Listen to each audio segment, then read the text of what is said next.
For all of us that are like unfamiliar with the beef that you guys have, because yes, you guys have traded some stuff on social media, right? On Twitter specifically. You guys have been kind of talking back and forth with one another. But for the people who are not familiar with the beef and why he was so intense in the face off, just immediately coming at you and coming directly at you, where does that animosity come from for the people that are not familiar with that?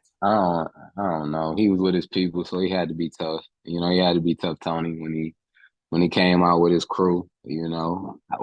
Or I got him getting out his body.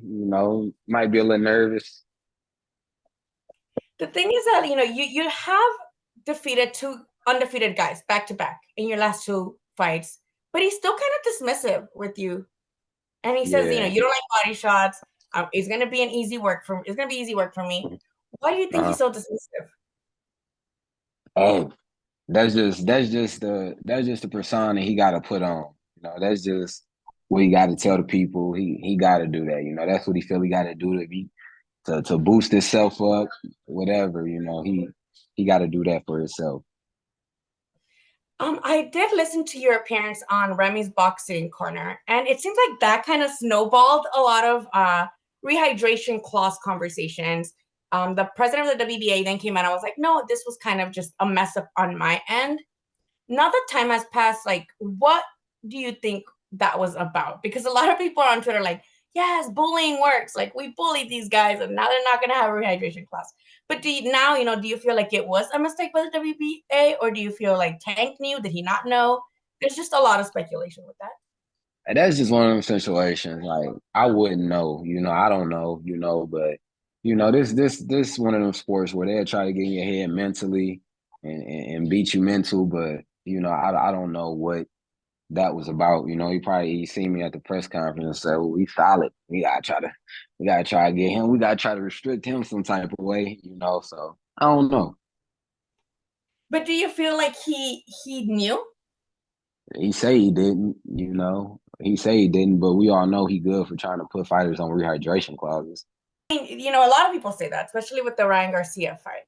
And with Ryan Garcia and them being kind of buddy buddy now, because his support following Ryan Garcia's positive B test.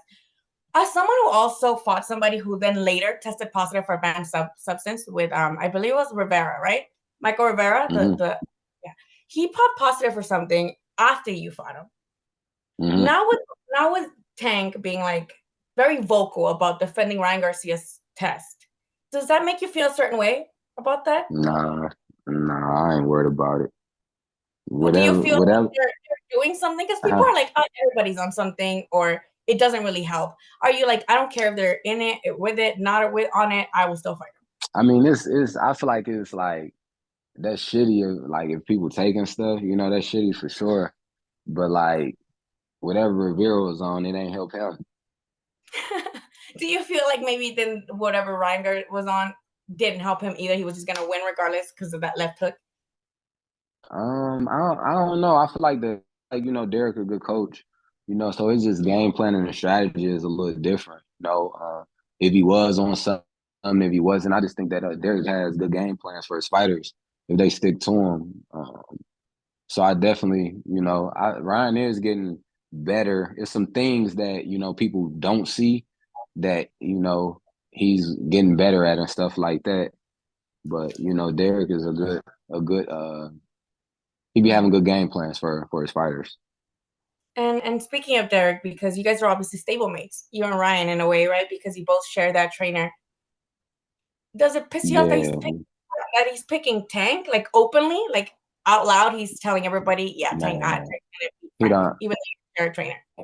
he don't know what he want to do. I feel like it's fake. I feel like all of the shit that he pulling is all fake. Like you go from being at the press after his fight saying, "Oh, Frank gonna beat him," and then it goes to, "Oh, I bet $1 million Tank knock him out."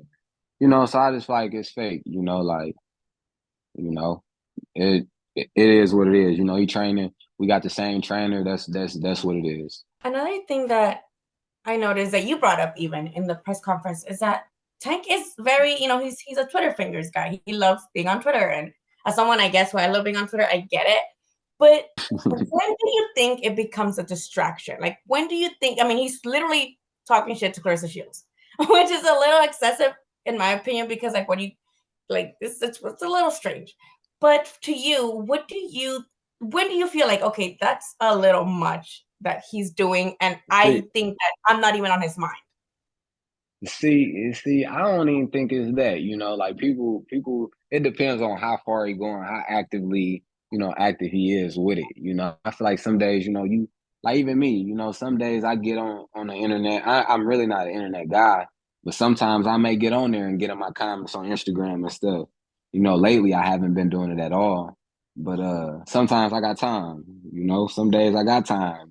Somebody talking some shit or something, I get on there and I might talk something back, but for the most part, like I ain't spending too much time, giving too much of my time to it, because I be focused, but I do be having time to, if I want to. Some days, I be having the energy and the time to do it.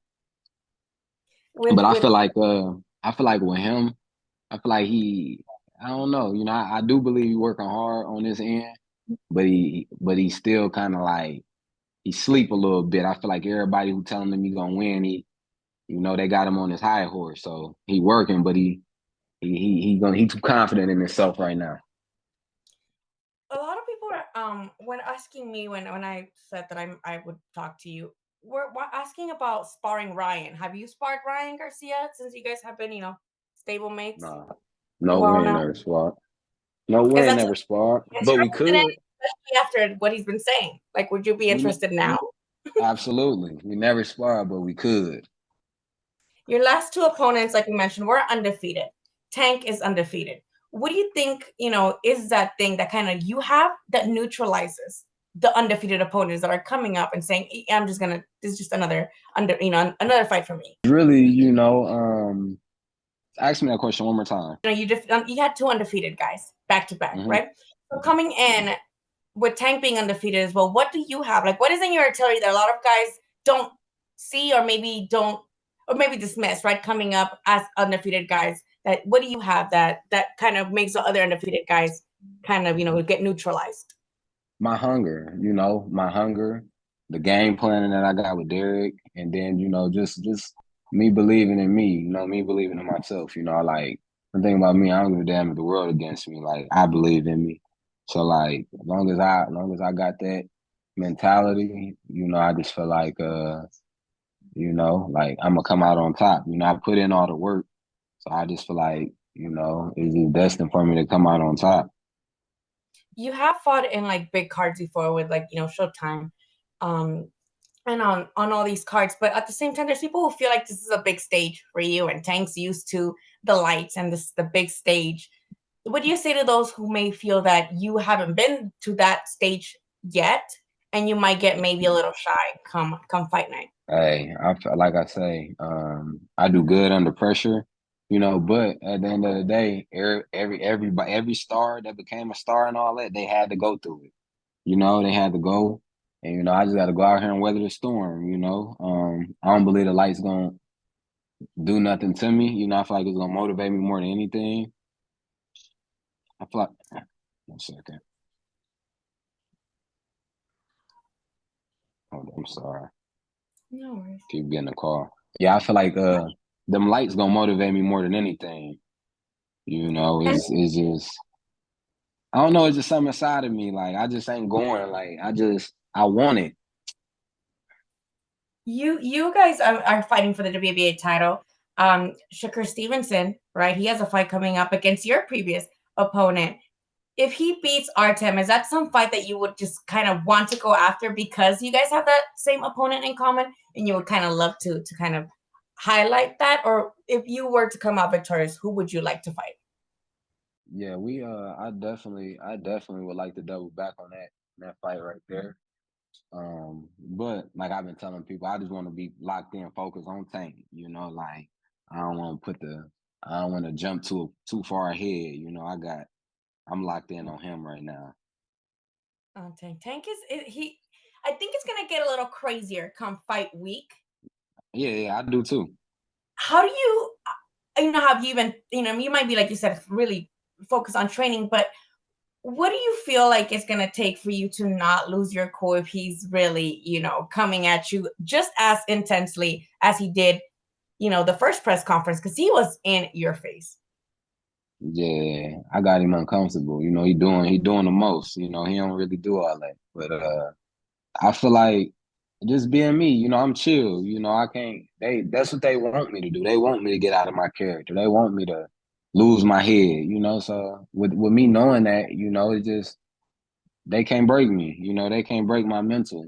Like you gotta be stronger mentally than physically, so whatever they pull on me, I'm gonna be ready for it. This is the biggest fight in your career, even though you have a really good resume with a lot of undefeated guys and just a bunch of guys that we saw, come up as well and fight in these cards. Do you think beating Tank is going to be not only the best name in your resume so far, but it's going to catapult you to, even bigger fights? And if so, which would be the fight that you would take that you're like, I think I made it? Like if you beat Tank, and then who would that be?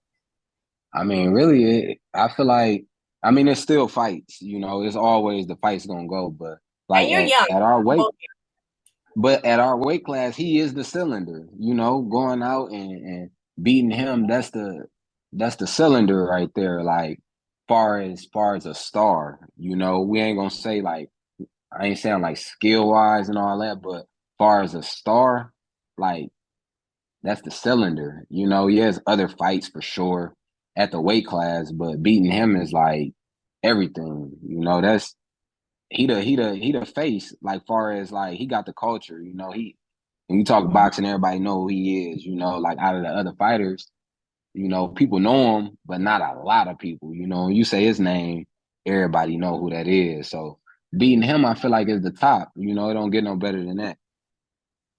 Lastly, I guess too, I know people probably ask you this, but your nickname, the Ghost, where does that come from, and like what does it mean? Is it you're turning people into ghosts after you fight them? Like what, or is it more your style? Like where'd that come It's from? it's it's a little bit of everything. It's the style of my style of fighting. It's me coming on the scene late, beating top guys. 2016, I was fighting out in Utah for the National Golden Gloves. I was fighting Virgil Ortiz for the championship. The lights cut off in the ballroom. I was training in, couldn't wait. And then when they cut off, at the time my trainers had put their little flashes on the phone, and you could just see my shadow and all that in the room while I was cutting weight. And then the next day, I was so I'm from Michigan. I'm from Detroit, and then I was back and forth from Indiana and Michigan or whatever. But I was representing Indiana at the time, so that day of the championship, we was gloving up, and then they was like, Indiana, what you still doing here? Because Indiana real small on a Yeah. boxing level or whatever. So I'm like, I'm finna show y'all. So it was just like just coming out of the blue and certain things, my style and all of that. No, I appreciate your time. Thank you so much, and I hope you have a great rest of the week. And good luck on June 15th. We'll be there. Thank you so Appreciate much. you.